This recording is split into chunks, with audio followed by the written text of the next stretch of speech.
വായിച്ചു നിർത്തിയ പദ്യം ജീവന്റെ 7 അവസ്ഥകളെ പറ്റിയാണ് കഴിഞ്ഞ പ്രാവശ്യം പറഞ്ഞത്. അതിൽ അജ്ഞാനം, ആവരണം, വിക്ഷേപം, പരോക്ഷജ്ഞാനം, അപരോക്ഷജ്ഞാനം, ദുഃഖ നിവൃത്തി, പരമാനന്ദ പ്രാപ്തി, ഈ 7 അവസ്ഥയും ജീവന്റെതാണ്. ജീവനാണ് മുക്തി. ഇപ്പൊ പരമാനന്ദ പ്രാപ്തി പര്യന്തം എല്ലാം ഈ ജീവന്റെതാണ്. ഇവിടെ മുക്തി ആർക്കാണെന്ന് ചോദിച്ചാൽ ഈ ജീവനാണ്, ഈ ചിതാഭാസ ജീവനാണ് മുക്തി അടയേണ്ടത്. കാരണം താൻ ആത്മസ്വരൂപമായിട്ടാണ് ഇരിക്കുന്നത്. പക്ഷെ അതിനെ അറിയുന്നില്ല എന്നുള്ള അജ്ഞാനമാണ് ഇതിൽ ആദ്യത്തെ ഒരവസ്ഥ. അതാണ് അജ്ഞാനം. ആവരണം എന്ന് വെച്ചാൽ താൻ അങ്ങനെ ഇരുന്നിട്ടോ അതിനെ അറിയാത്തത്, ഉണരാത്തത്. 2 രൂപത്തിലാണ്, ഒന്ന് നാസ്തി, ഒന്ന് നഭാതി. 2 രൂപത്തിൽ ഈ ആവരണ ശക്തി തന്റെ സ്വരൂപത്തെ മറച്ചിരിക്കുന്നു. തന്റെ സ്വരൂപത്തെയല്ല, വാസ്തവത്തിൽ തന്റെ സ്വരൂപമായിരിക്കും വിശേഷ രൂപത്തെയാണ് മറച്ചിരിക്കുന്നത്. സാമാന്യ രൂപം എല്ലാവർക്കും പ്രകടമാണ്. അതാണ് ഞാനെന്ന് നമുക്ക് തോന്നുന്നത്. അതാണ് അതെന്നും ഇതെന്നും ഒക്കെ പറഞ്ഞു വരുന്നത് ഈ സാമാന്യ ജ്ഞാനത്തെയാണ്. ഇപ്പൊ കയറ് കണ്ടു, ആ കയറാണെന്ന് അറിയാനൊക്കെ വന്നപ്പോ അത് എന്നുള്ള സാമാന്യ ജ്ഞാനം അതിൽ വന്നു. അതിലാണ് ആ വിശേഷ ജ്ഞാനമായ കയറ് തോന്നാത്തത് കൊണ്ട് അതിലൊരു ആരോപമുണ്ടായി. ആരോപമാണ് പാപമുള്ള ആരോപം. അപ്പൊ ആരോപത്തിന് കാരണം ഇതിന്റെ വിശേഷ ജ്ഞാനം അറിഞ്ഞതാണ് എന്ന് നമ്മൾ എടുക്കണം. ഈ പ്രപഞ്ചം തന്നെ എന്തുകൊണ്ടാണ് ഇതൊരു അധ്യാസമാണ്. ഇതെന്തുകൊണ്ടാണ് നമുക്ക് എങ്ങനെ തോന്നുന്നത്? കാരണം അതിന്റെ ശരിയായ സച്ചിദാനന്ദ ബ്രഹ്മം ആ ചിത്തിനെ ആനന്ദത്തിനെ അറിയാതിരിക്കുന്നതുകൊണ്ട് തോന്നുന്നതാണ്. അതിനെ അറിഞ്ഞു കഴിഞ്ഞാൽ അവർ പറയുന്നു ഇത് ഒരു മായികമാണ്, ഇല്ലാത്തത്. അപ്പൊ അങ്ങനെ വന്നപ്പോൾ സംശയം വന്നു. ശിഷ്യൻ ചോദിച്ചു, അതെങ്ങനെ സ്വാമി ശരിയാവും? പറഞ്ഞു, നീ സ്വപ്നം കാണാറില്ലേ എന്ന് ചോദിച്ചു. അവിടെ നീ കാണുന്നത് സ്വപ്നമല്ല, ആ തത്സമയത്തിൽ സത്യം പോലെ അല്ലേ നിനക്ക് തോന്നിയത്? ആണ് സ്വാമി. ഉണർന്നപ്പോഴോ? ഉണർന്നപ്പോൾ അത് മനസ്സിലായി അതൊരു തോന്നലായിരുന്നു. ഇതുപോലെ ജ്ഞാനം കൊണ്ട് ഇതിൽ ഉണർവ് സംഭവിക്കുമ്പോൾ ഈ പറഞ്ഞത് ഈ ആരോപം എന്നുള്ളത് പരമാർത്ഥമായിട്ട് നമുക്ക് ബോധ്യപ്പെടും. ജ്ഞാനമാണ് ഇവിടെ ഉണർവ്. അവിടെ ജാഗ്രമാണ് ഉണർവെങ്കിൽ ഇവിടെ ജ്ഞാനമാണ് ഇവിടെ ഉണർവ്. തന്റെ സ്വരൂപത്തെ ഉണരുന്നത് കൊണ്ട് ഇതെല്ലാം കേവലം ഇതിൽ തോന്നിയ കാര്യങ്ങളായിട്ട് മാറും. അതാണ് വേദം നേരത്തെ പറഞ്ഞറിയാണ്, ഇത് വെറും തോന്നലാണ്, ഇത് മായികമാണ്, ഇത് മിഥ്യയാണ്. ഇതിൽ പറയുന്ന ഇതില്ല. ഈ സത്ത്, ചിത്ത്, ആനന്ദം എന്നുള്ള 3 ഇതിലില്ല. ഇതിലുള്ളത് എന്താണ്? അനന്ത ജഡ ദുഃഖ രൂപമാണത്.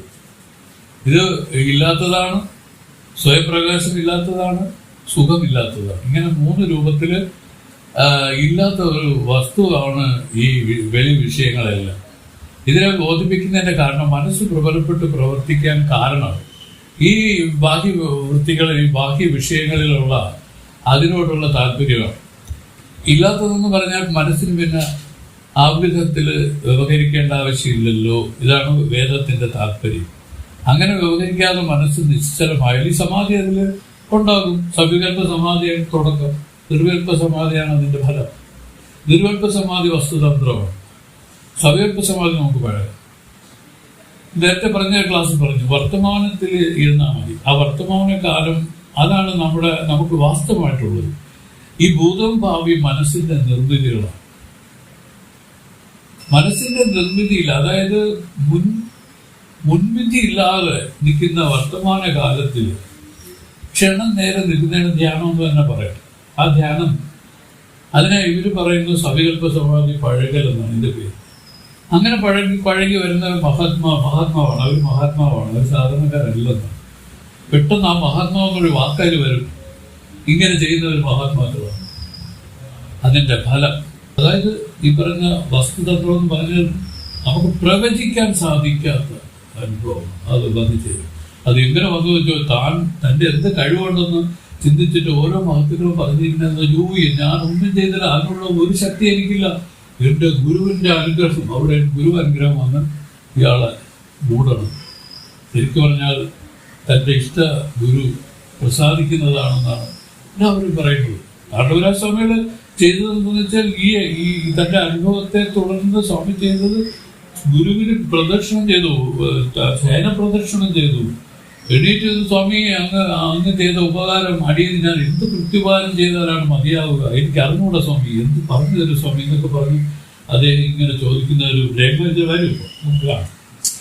അപ്പൊ അത്രയ്ക്കും അത്ഭുതകരമായ മുക്തിയാണ് ഇവിടെ നമ്മളെ കാത്തിരിക്കുന്നത്. ഈ മുക്തിക്ക് തടസ്സമാണ് ഈ മനസ്സ്. ആ മനസ്സിൽ ഈ ബഹിർമുഖ വൃത്തികളാണ് ഇതിന് ഏറ്റവും വലിയ തടസ്സം. അതുകൊണ്ടാണ് നിങ്ങളെ പോലുള്ളവർക്ക് ഇതിലേക്ക് അകപ്പെട്ടത് വളരെ മേന്മയാണെന്ന് പറയാൻ തന്നെ കാരണം വേറൊന്നുമല്ല. എന്തായാലും എത്രയോ ഘോരമായ കാര്യങ്ങളും സംബന്ധപ്പെട്ടാണ് ഓരോ ഗൃഹസ്ഥന്മാരും കഴിയുന്നത്. അക്കണക്കിന് നോക്കുമ്പോൾ ഈ സന്യാസ വൃത്തിയിലൊക്കെ വന്ന് കഴിയുന്നവരെ സംബന്ധിച്ച് ഒരു മഹാഭാഗ്യവന്മാരാണ്. അവർക്ക് വളരെ കരുതാമൃഗം പോലെ ഇതിന്റെ ലബ്ധിയിരിക്കുകയാണ്.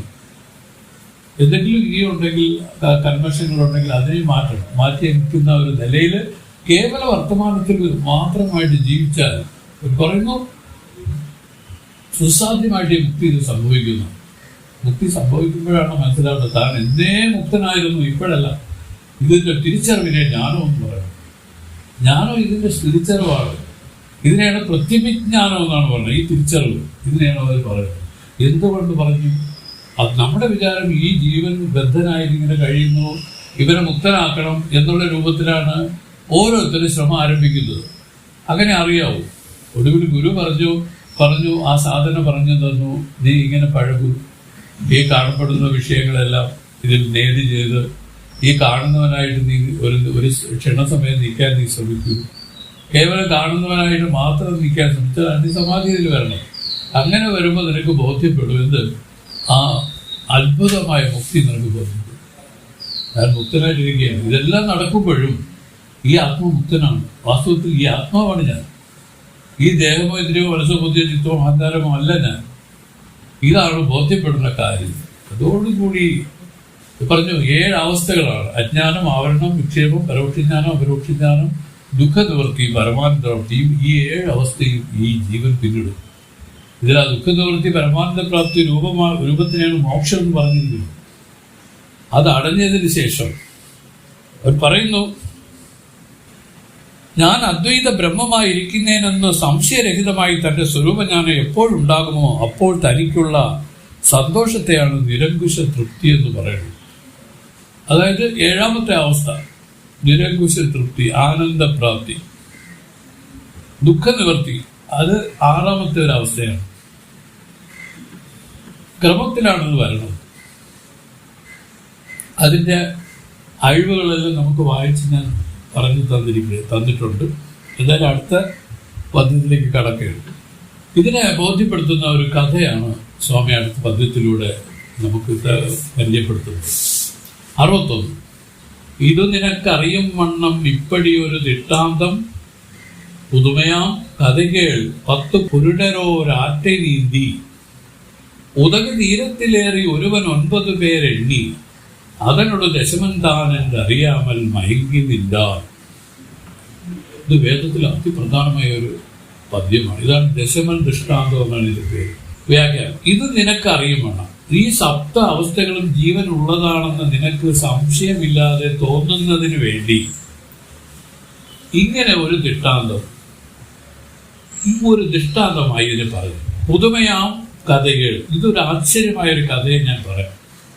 10 പുരുടർ 10 പേർ ഒരാറ്റെ നീന്തി ഒരു നദിയെ കടന്ന് ഉദക തീരത്തിലേറി നദിക്കരയിൽ കയറി ഒരുവൻ 9 പേരെണ്ണി, ഒരുവൻ 9 പുരുഷന്മാരെ എണ്ണി അതനോട് ആ നവപുരുഷന്മാരോട് താൻ ദശമനുണ്ട്, ഞാൻ 10ാമനാണെന്ന് അറിയാമൽ മയങ്ങി നിന്നാൽ, അറിയാതെ ഭ്രമിച്ചു നിന്നു. ഇത്രയുള്ള ഇതിന്റെ അർത്ഥം.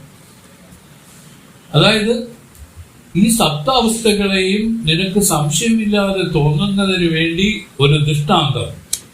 അതെങ്ങനെയാന്ന് വെച്ചാൽ ആശ്ചര്യമുള്ള ഒരു കഥ ഇത് പറയാം. 10 പേർ ആറ്റെ നീന്തി നദിയെ കടന്ന് നദിക്കരയിൽ കയറി അതിൽ ഒരുവൻ 9 പേരെ എണ്ണി, 9 പുരുഷന്മാരെ എണ്ണി. ആ നവപുരുഷന്മാരോട് താൻ ദശമനുണ്ട്, ഞാൻ 10ാമനാണെന്ന് അറിയാമൽ മയങ്ങിനില്ല. ഇത് പറയാണ്, അറിയാതെ മയൽ അജ്ഞാനം അവനില്ലേ കാണുവാനെന്താൽ പിരി ആവരണമാകും, പീഴை കൊണ്ടഴൽ വിക്ഷേപം നെറിയാളൻ ദശമനുണ്ടു നിൽക്കില്ലാൻ എന്റെ ചൊല്ലെ കുറിയാകോ എണ്ണി നെഞ്ചിൽ കൊള്ളുവത് പരോക്ഷജ്ഞാനം. അറിയാതെ മയൽ അജ്ഞാനം അവനില്ലേ കാണുമെന്താൽ പിരി ആവരണമാകും, പീഴை കൊണ്ടഴൽ വിക്ഷേപം. നെറിയാളൻ ദശമനുണ്ട് നിൽക്കിന്താൻ എന്റെ ചൊല്ലെ കുറിയാക എണ്ണി നെഞ്ചിൽ കൊള്ളുന്നത് പരോക്ഷജ്ഞാനം. ഇതിന്റെ വ്യാഖ്യാനം പറയുന്നത്, അറിയാതെ മയൽ അജ്ഞാനം. അതായത് 9 പുരുഷന്മാരെ നന്നായി കാണുന്നവനായി ഇരുന്നിട്ടും ഭ്രാന്തിയാൽ നവപുരുഷന്മാരെ എണ്ണി തന്നെ 10ാമനായി അറിയാത്ത മയക്കമാണ് അജ്ഞാനം. വേറെ രീതിയിൽ നല്ല രസകരമായിട്ട് പറയാം. അതായത് 9 പുരുഷന്മാരെ നന്നായി കാണുന്നവനായി ഇരുന്നിട്ടും, കാണുന്ന ആരാളാണ്? ഈ 10ാമനാണ്. 9 പുരുഷന്മാരെ നന്നായി കാണുന്നവനായി ഇരുന്നു ഭ്രാന്തിയാൽ നവപുരുഷന്മാരെ എണ്ണി തന്നെ 10ാമനായി അറിയാത്ത മയക്കമാണ് അജ്ഞാനം. അവൻ ഇല്ലേ കാണോം എന്നാൽ ദശമനായ താൻ ദശമൻ ഇല്ല എന്ന് തോന്നുന്നില്ല എന്ന് പറയുന്നത് പിരി ആവരണമാകും.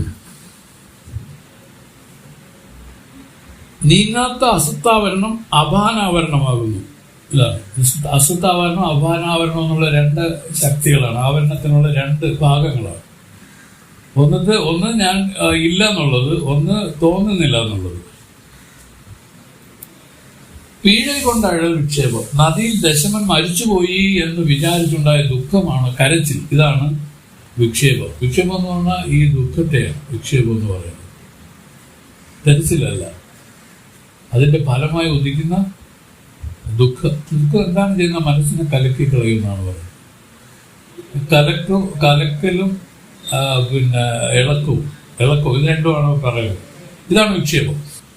നെറിയാളൻ പതികനായ ആപ്തൻ ദശമൻ ഉണ്ട് നിന്താൻ എന്റെ ചൊല്ലേ ദശമൻ മരിച്ചിട്ടില്ല ഇവിടെ തന്നെ നിൽക്കുന്നുണ്ടെന്ന് പറഞ്ഞ വചനത്തെ നെഞ്ചിൽ കുറിയാതെ എണ്ണിക്കൊള്ളുന്നത്, അന്ധകരണത്തിൽ നിശ്ചയിച്ചു കൊള്ളുന്നത് പരോക്ഷജ്ഞാനമാവുന്നു.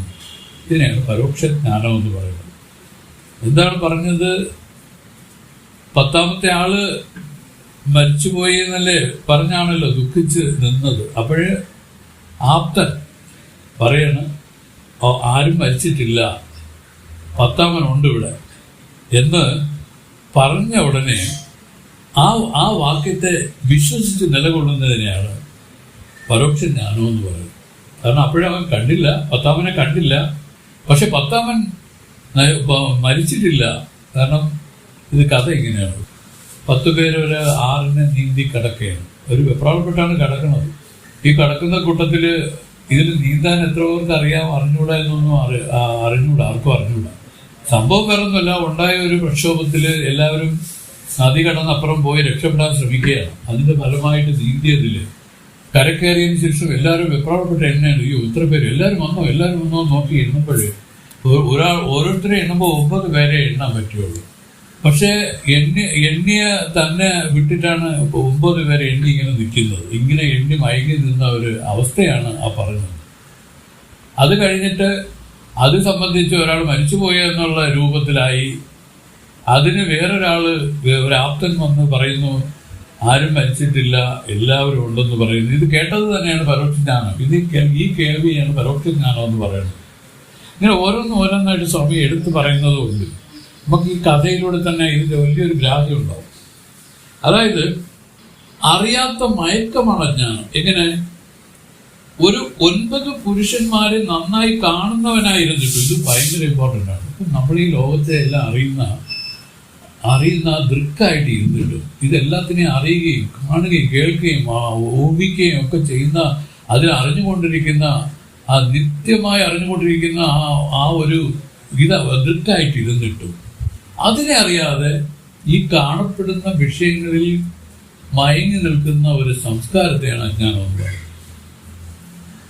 ഇതെല്ലാം അറിയുന്നവനായിരുന്നിട്ടോ എന്നുള്ളതാണ് ഇതിൽ പ്രധാനം. ഇതെല്ലാം അറിയുന്നത് ആരെന്ന്, അതാണ് ചോദിച്ചത്. ഗുരുദേവൻ പറഞ്ഞു ഇതാരാണ് അറിയുന്നതെന്ന് നോക്കാൻ പറ്റും. കണ്ടതെല്ലാം ശരി, ഓക്കെ എല്ലാം ആയിരിക്കട്ടെ, പക്ഷെ ഇതാരാണ് അറിഞ്ഞത്?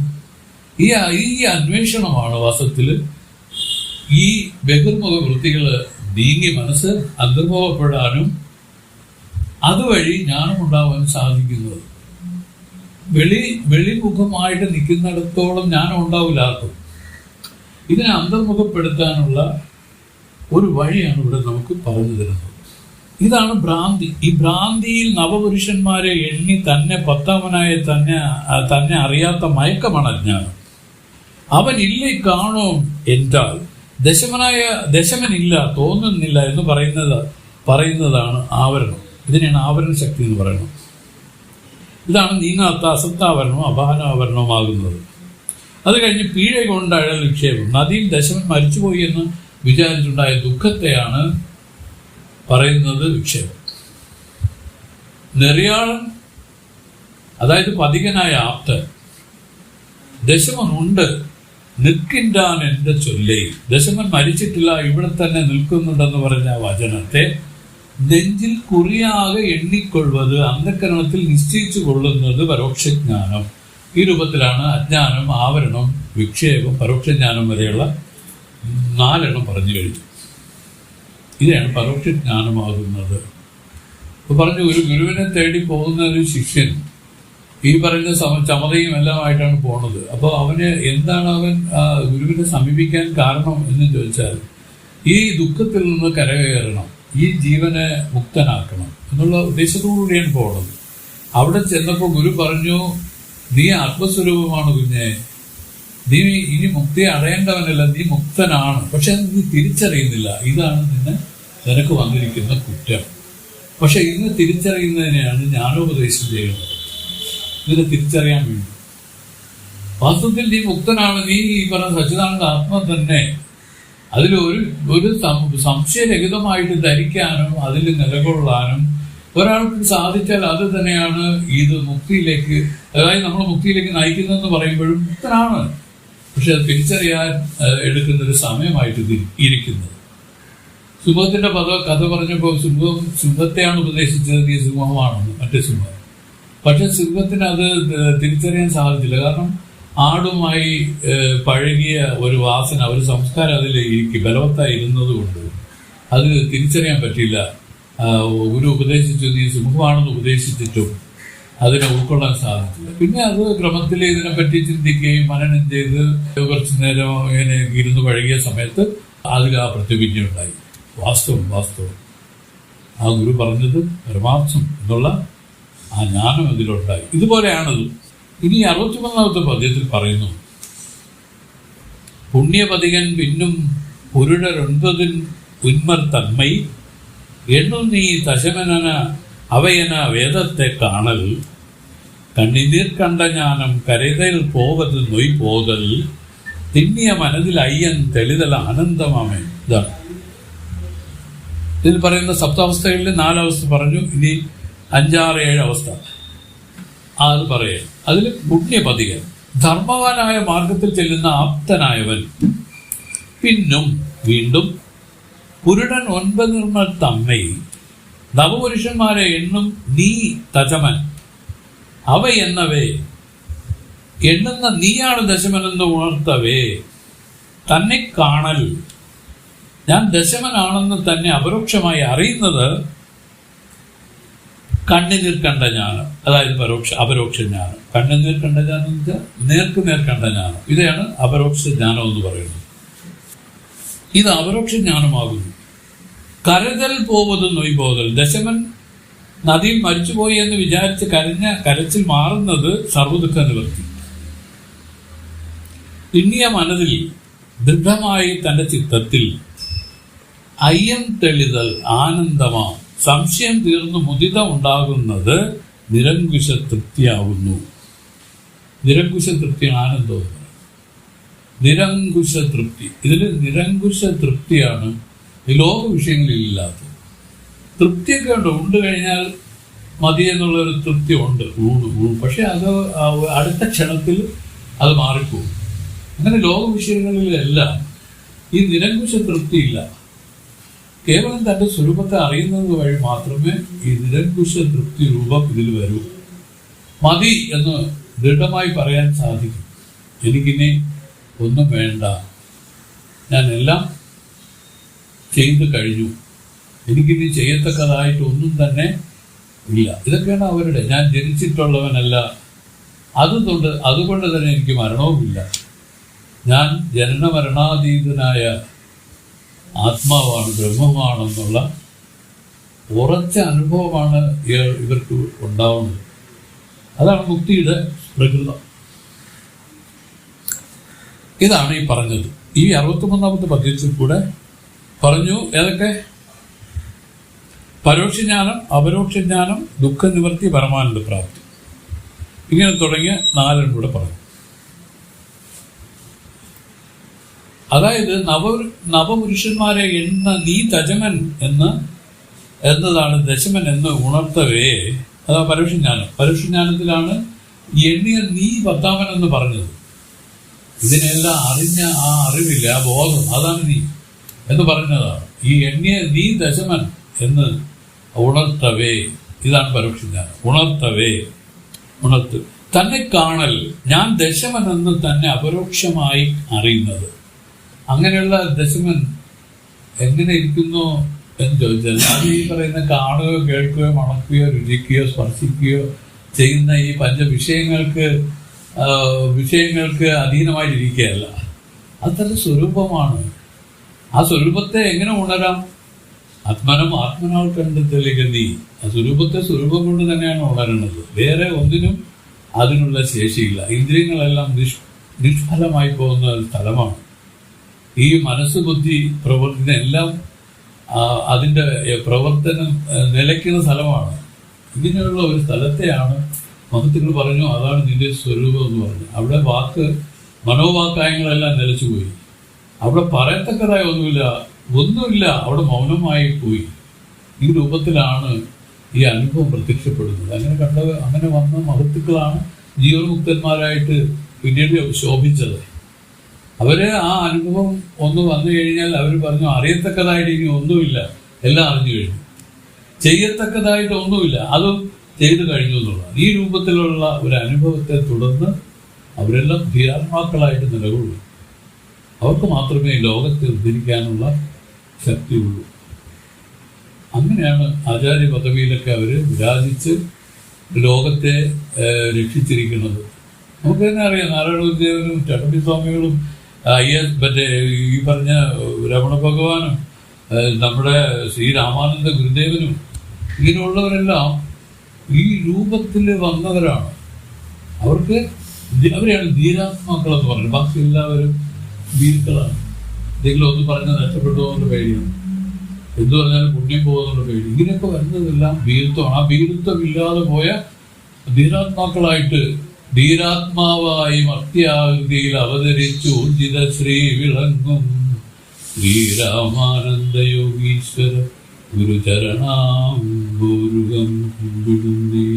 ആ ധീരാത്മാവെന്ന് പറയും. ലോകത്തിൽ ധീരനായിട്ടുള്ള ജ്ഞാനികളാണ്, വേറെ ആരും ധീരനല്ല. വലിയ ചട്ടമ്മയും പറയും ഞാൻ വലിയ ധീരനാണെന്ന്. പക്ഷെ പേടിച്ചു പേടിച്ചിരിക്കണം, ആരെങ്കിലും വന്ന് അടിച്ചാൽ കൊള്ളേണ്ടി വരും. അവർക്ക് അങ്ങനെയല്ല. അപ്പം ശരിക്കുള്ള ധീരാത്മാവാണ്. ഇത് മനസ്സിലാക്കണം. ഇത് ഈ ഒരു കഥയിലൂടെ ഈ പറഞ്ഞ ഈ 7 അവസ്ഥകളെയും നമുക്ക് പരിചയപ്പെടുത്തിയതാണ് സ്വാമി. അജ്ഞാനം, ആവരണം, വിക്ഷേപം, പരോക്ഷജ്ഞാനം, അപരോക്ഷജ്ഞാനം, ദുഃഖനിവൃത്തി, പരമാനന്ദ പ്രാപ്തി എന്നുള്ള 7 അവസ്ഥയും ജീവന്റേതാണ്. ഇതാണ് ഈ ദശമൻ ദൃഷ്ടാന്തത്തിലൂടെ വെളിവാക്കിയത്. അതൊന്നുകൂടെ പറയുകയാണെങ്കിൽ, അറിയാതമയൽ അജ്ഞാനം എന്നുവെച്ച അർത്ഥം ഈ 9 പേരെ എണ്ണിയ ആ 10-ാമനായ താൻ ഇരുന്നിട്ടും അതിനറിയാതെ ഈ 9 പേരെ എണ്ണി മയങ്ങി നിൽക്കുന്ന നിലയാണ് അജ്ഞാനം എന്ന് പറയുന്നത്. ഇതല്ലേ നമ്മുടെ സ്ഥിതി. കാണുന്നതിൽ മയങ്ങി നിൽക്കുകയാണ്. എന്ന് വെച്ചാൽ കണ്ടവൻ ആരാണെന്ന് നോക്കുന്നില്ല എന്നർത്ഥം.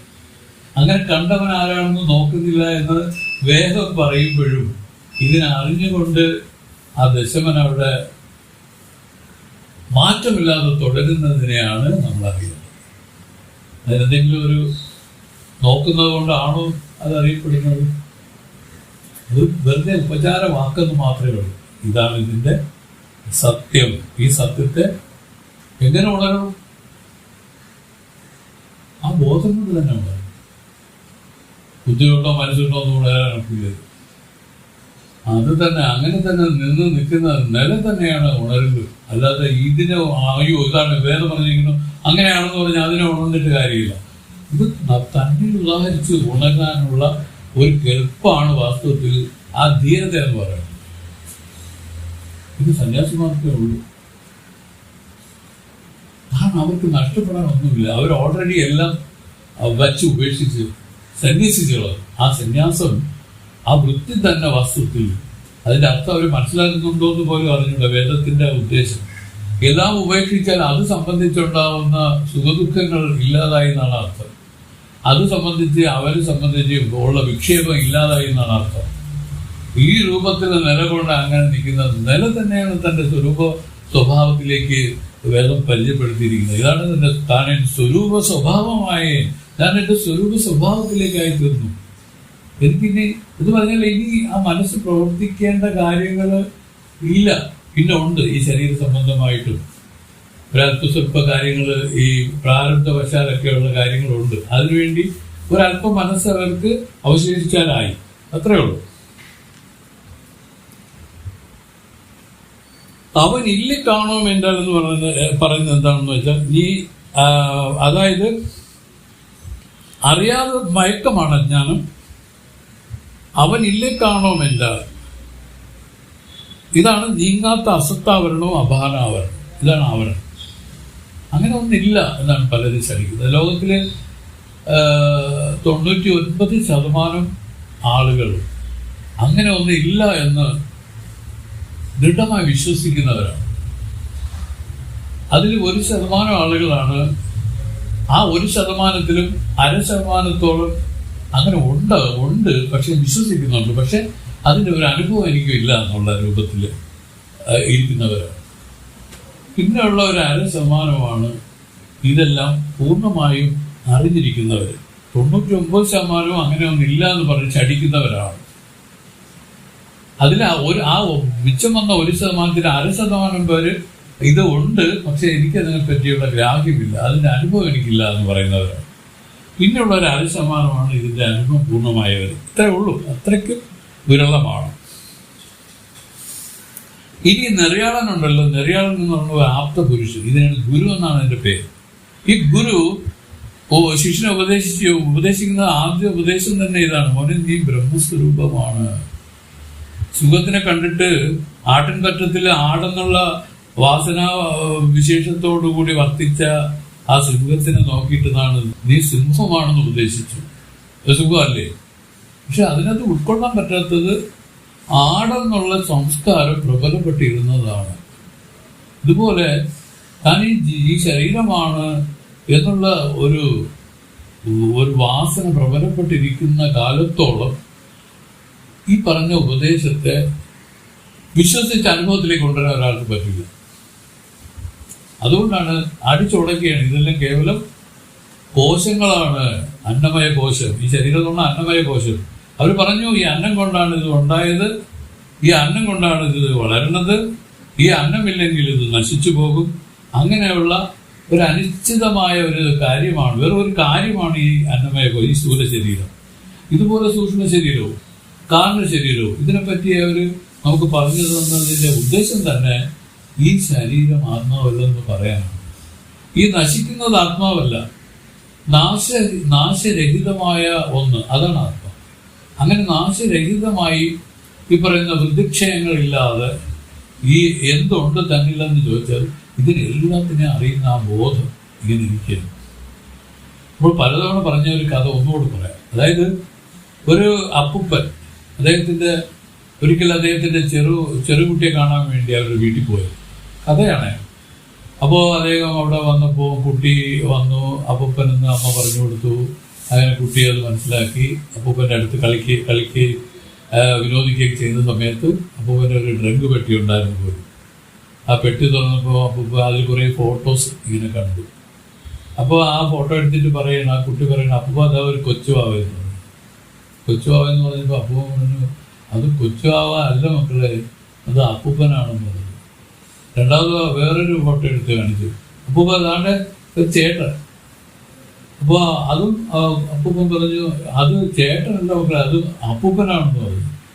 നോക്കണം, ഈ വ്യത്യാസങ്ങൾ ശരീരത്തിൽ വന്നതിനെല്ലാം മാറാതെ അറിഞ്ഞുകൊണ്ടിരിക്കുന്ന ഒരു ബോധം ഇതിലിരിക്കുന്നതാണ്. ആ ബോധം ഇപ്പോഴിരിക്കുന്ന ബോധം ആ ഫിൽട്ടർ ചെയ്ത് വരുന്നത് തന്നെ ഈ ആത്മ, ശരിക്കും പറഞ്ഞ ആത്മ. അപ്പം ഇതെല്ലാം അറിയാവുന്ന അപ്പൂപ്പൻ, ഇതെല്ലാം അപ്പൂപ്പനാണ്. അതുപോലെ നമ്മളെല്ലാം അറിഞ്ഞു കഴിഞ്ഞാൽ നമ്മളെന്താ പറയുക, ഇതെല്ലാം ഈശ്വരനാണ്, സർവത്ര ഈശ്വരമയമാണ് എന്ന് വരും. കാരണം അവർക്ക് മാത്രമേ ഇതിനെ അറിയാൻ പറ്റൂ. ആ അറിയുന്ന ആള് എല്ലാം അറിഞ്ഞ ആളാണ്, ഈ രൂപത്തിലാണ്. അപ്പം മാറാതെ നിൽക്കുന്ന ആ ബോധത്തെ കണ്ടില്ലേ, ആ മാറി നിന്നെങ്കിൽ ആ ബോധത്തിന് ആ കൊച്ചിലെയുള്ള ആ രൂപം താനാണെന്ന് അറിയാൻ സാധിക്കില്ലായിരുന്നു. എല്ലാം താനാണ്, സർവത്ര താൻ തന്നെയാണ്. ഇതാണ് ഇതിന്റെ ഫൈനൽ അനുഭവം. ഒരു ഭേദവുമില്ല, ഇതിൽ ഒരു വ്യത്യാസമില്ലെന്നാണ് പറയുന്നത്. ഇങ്ങനെയാണ് ഇരിക്കുന്നതെങ്കിലും അതിൽ നമുക്കൊരു ഭേദബുദ്ധി കൊണ്ടുവന്ന് മനസ്സിനെ വേദനിപ്പിക്കുന്ന ഒരു സ്വഭാവം ഈ അവിദ്യ കൊണ്ട് നമുക്കുണ്ടായിരിക്കുന്നതാണ്. അവിദ്യ എന്ന് വെച്ചാൽ തന്റെ യഥാർത്ഥ സ്വരൂപത്തെ അറിയാനായിരിക്കാതെ മറിച്ച് ഒരു ആവരണ ശക്തി ഇന്ന് ചെയ്യുന്ന വേലകളാണ് ഇതൊക്കെ. തന്നെ അറിഞ്ഞാൽ സർവ്വതും താനെന്നുള്ള ബോധം ഉണ്ടാവും. അതോടുകൂടി വ്യവഹാരം സ്വിച്ചിട്ട പോലെ ഇല്ലാതാവും. മനസ്സെങ്ങനെ ഇരിക്കും? നിർവേദ സമാധി പോയിരിക്കും. ഇങ്ങനെ തന്നെ ഇത് സംഭവിക്കും. ഇത് വേദം പഠിക്കുക എന്ന് പറഞ്ഞാൽ അർത്ഥം ഇതിന്റെ കാര്യങ്ങൾ വ്യക്തമായി പറഞ്ഞിരിക്കുന്ന വേദത്തിൽ മാത്രമേ ഉള്ളൂ. ഇത് വാസന കലരാതെ ഇതിന്റെ കറക്റ്റായിട്ടുള്ള അർത്ഥം എടുത്തു പോകുന്നവർക്ക് പെട്ടെന്ന് തന്നെ അതിന്റെ ലക്ഷ്യബോധം അതിലുണ്ടായി ബുദ്ധിയുണ്ടാകും. ഇതാണ് 63-ാമത്തെ പദ്യം കൊണ്ട് പറഞ്ഞത്. 64-ാമത്തെ പദ്യം. ദശഭുവാൻ തന്നെ കണ്ടാർപ്പോൾ സദ്ഗുരുമൂർത്തിയേയൻ നിജ വടിവിനെ ഞാൻ കാണ നീ കാട്ട വേണ്ടുമെന്നാൽ ശുചിപരം ഇലക്ഷ്യാർത്ഥ 9 തൽപദങ്ങൾ കശിപദം ഐക്യം ചെയ്യും അത് ചെയ്യും ഉണ്മ കേളാൽ. ദശഭുവാൻ തന്നെ കണ്ടാർപ്പോൾ സദ്ഗുരുമൂർത്തിയേയൻ നിജ വടിവിനെ ഞാൻ കാണ നീ കാട്ട വേണ്ടുമെന്നാൽ ശുചിപരം ഇലക്ഷ്യാർത്ഥ 9 തൽപദങ്ങൾ കശിപദം ഐക്യം ചെയ്യും അത് ചെയ്യും ഉണ്മ കേളാൽ. ദശഭുമാൻ തന്നെ കണ്ടപ്പോൾ ദശമ പുരുഷനെ ദശമനായി കണ്ടതുപോലെ സദ്ഗുരുമൂർത്തിയെ അല്ലയോ സദ്ഗുരുമൂർത്തിയെ എൻ നിജവടിവിനെ ഞാൻ കാണാൻ എന്റെ നിജമായ കൂടസ്ഥനെ ബ്രഹ്മമായി ഞാൻ അറിയുന്ന വിധം നീ കാട്ടൽ വേണ്ടുമെന്നാൽ അവിടുന്ന് കാണിച്ചു തരണമെന്ന് ശിഷ്യൻ ചോദിച്ചാൽ അതുപോലെ എന്റെ നിജസ്വരൂപമായ ഉണ്ടസ്ഥനെ അഥവാ ആ ബ്രഹ്മമായിട്ട് ഞാൻ അറിയുന്ന വിധം എനിക്ക് കാണിച്ചു തരണമെന്ന് ശിഷ്യൻ ഗുരുവിനോട് അപേക്ഷിച്ചു എന്നാണ്. അപ്പോഴെന്ത് ചെയ്തു ഗുരു? 9 തൽപദം സാമവേദ മഹാവാക്യമായ 9 തൽപദങ്ങളിലുള്ള ശുചിപരം ലക്ഷ്യാർത്ഥങ്ങൾക്ക് ഉപാധി സംബന്ധമില്ലാതെ ശുദ്ധം മാത്രമായ ലക്ഷ്യാർത്ഥങ്ങളായ കൂടസ്ഥ ബ്രഹ്മങ്ങൾക്ക് അജിപദം ഐക്യം ചെയ്യും അത് നീയാകുന്നുവെന്ന അസിപദ പൊരുളായ ഐക്യത്തെ ഭാഗത്യാഗ ലക്ഷണയാൽ ബോധിക്കും അത് ചെയ്യും ഉണ്മ കേളായ. അതെങ്ങനെ ബോധിപ്പിക്കുന്നു എന്ന തത്വാർത്ഥത്തെ ഉപദേശിക്കാൻ കേൾക്കുക. ഇതാണ് അതിന് കൊടുത്ത മറുപടി. പറഞ്ഞതാണ് ആ ദശഭുവാൻ നീ എന്ന് പറഞ്ഞല്ലോ സ്വാമി, പക്ഷെ അതെനിക്ക് എന്തുകൊണ്ടോ അത് എനിക്ക് എടുക്കാൻ പറ്റുന്നില്ല. അതുകൊണ്ട് അങ്ങയുടെ കാരുണ്യം കൊണ്ട് എനിക്ക് അതൊന്ന് കാണിച്ചു തരണമെന്ന് അഭ്യർത്ഥിക്കുകയാണ്, ആവശ്യപ്പെടുകയാണ്. അങ്ങനെ ആ രൂപത്തിലാണ് ഈ പദ്യം വന്നത്. എന്റെ നിജമായ കൂടസ്ഥനെ ഞാൻ അറിയുന്ന വിധം അവിടുന്ന് കാണിച്ചു തരണമെന്ന് ശിഷ്യൻ ചോദിച്ചാൽ ഈ സമയത്താണ് തത്വമസി ഉപദേശിക്കുക. ഇത് മഹാവാക്യ ഉപദേശം കൊടുക്കുക. അതിലാണ് തത്വം പദങ്ങൾക്ക് ലക്ഷ്യാർത്ഥങ്ങൾക്ക് ഉപാധി സംബന്ധമില്ലാതെ ഇരിക്കുന്ന ശുദ്ധ മാത്രമായിരിക്കുന്ന ലക്ഷ്യാർത്ഥങ്ങളായിരിക്കുന്ന കൂടസ്ഥ ബ്രഹ്മങ്ങൾക്ക് അസിപത ഐക്യം ചെയ്യുന്ന ഭാഗത്യാഗ ലക്ഷണ പറഞ്ഞുകൊടുത്ത് അതിൽ ഇയാളെ ബോധിപ്പിക്കുക. ഭാഗത്യാഗ ലക്ഷണം എന്ന് വെച്ചാൽ വിട്ടലക്ഷണം വിടാത്ത ലക്ഷണം. ജീവന്റെ ഉപാധികളെ വിട്ടലക്ഷണം കൊണ്ടും ഈശ്വരോപാധികളെ വിടാത്ത ലക്ഷണം കൊണ്ടും നേടി ചെയ്യണമെന്നാണ്. വിട്ടലക്ഷണം എന്ന് പറഞ്ഞാൽ കാണുകയും കേൾക്കുകയും മടക്കുകയും രുചിക്കുകയും സ്പർശിക്കുകയും ഇതെല്ലാം തള്ളി ഇതെല്ലാം അത് കാണുന്ന ഞാനെന്നൊന്നും എടുക്കണ്ട, ഇതിനെ തള്ളി നിൽക്കുന്ന ഒരു രൂപം മാത്രമാണ്. ഞാനൊന്നും വിചാരിക്കരുത് ഒന്നും. അതും ഒരു അങ്ങനെയാണെങ്കിൽ അതിനെ തള്ളേണ്ടി വരും. നമ്മൾ തള്ളുക എന്ന് പറഞ്ഞാൽ ഏതെല്ലാം ആളുകളെയോ അനുഭവിക്കുകയോ മണക്കുകയോ രുചിക്കുകയോ സ്പർശിക്കുകയോ പിന്നെ ഈ പോലെ മനസ്സിൽ അങ്കുരിക്കുകയോ ചെയ്യുന്നു, ഇതെല്ലാം തള്ളി ഇതെന്ത് എന്ന് നിൽക്കുന്ന ഒരു നില. ഇതാണ് നമുക്ക് പ്രാക്ടീസ് ചെയ്യാനുള്ളത്. ഇതെല്ലാം വിട്ട് ഉപേക്ഷിക്കുക, അതിനാണ് ഉപാധി. ഈ ഉപാധി സംബന്ധമില്ലാതെ നിൽക്കുന്ന ഒരു നിലയാണ് നമ്മൾ പറഞ്ഞത് സ്തംഭത ലക്ഷ്യം. ഇതിനെ പറഞ്ഞു വിട്ടലക്ഷണമെന്നാണ്. ഭാഗത്യാഗ ലക്ഷണം. അതിനൊരു വേറൊരു പേരുണ്ട്, അത് പറയാം. ഇതൊരു വിട്ടലക്ഷണം. ഈ വിട്ടലക്ഷണം കൊണ്ടാണ് ജീവന്റെ ഉപാധിയെ നീക്കി കൂടസ്ഥനെ അറിയണത്.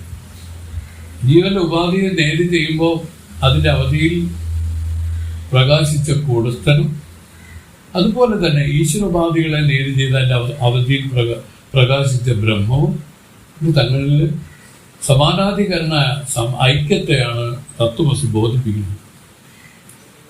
സമാനാധികരണം വെച്ചാൽ അതിൽ നിന്നുമായിട്ട് ഒരു വ്യത്യാസമില്ല. ആ ജീവന്റെ ലക്ഷ്യമായിരുന്ന ആ ചൈതന്യം തന്നെയാണ് ഈശ്വരന്റെ ലക്ഷ്യമായിരുന്നത്. വാസ്തവത്തിൽ ഇത് രണ്ടും ഒന്ന് തന്നെയാണ്. വാസ്തവത്തിൽ ഈ ജീവേശ്വരന്മാർക്ക് ഐക്യമില്ല.